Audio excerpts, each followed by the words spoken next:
લોકસભાની ચૂંટણીની તારીખો જાહેર થયા બાદ રાજકીય પક્ષો પ્રચાર કાર્યોમાં લાગી ગયા છે। ત્યારે રાજ્યના મુખ્યમંત્રી ભૂપેન્દ્ર પટેલે આજે ઘાટલોડિયા વિધાનસભામાં વિસ્તારના અલગ અલગ સોસાયટીના ચેરમેન સેક્રેટરી સાથે એક મીટિંગમાં હાજરી આપી હતી અને આ દરમિયાન મુખ્યમંત્રીએ તમામ લોકોને 100% વોટિંગ કરવા માટેની અપીલ કરી હતી અને એક વોટનું શું મહત્વ હોય છે તેની પણ જાણકારી આપી હતી। મુખ્યમંત્રીએ જંગી પ્રમાણમાં મતદાન કરીને ગાંધીનગર લોકસભાના ઉમેદવાર અમિત શાહને વધુમાં વધુ લીડથી જીતાડવા માટેની અપીલ કરી હતી। મુખ્યમંત્રીએ કહ્યું હતું કે અગાઉ જાતિવાદ, જ્ઞાતિવાદ, ભ્રષ્ટાચાર જેવા મુદ્દાઓને લઈને રાજકારણ થતું હતું।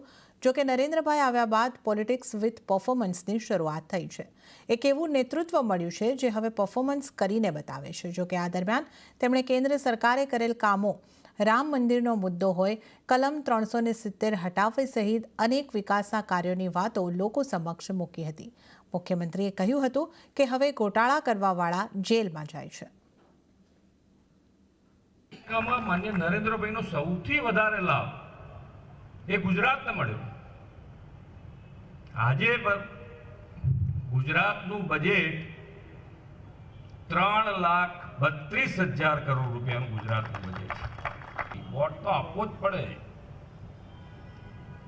વોટ આપવો જ પડે। તમારે 100% વોટ આપવો જોઈએ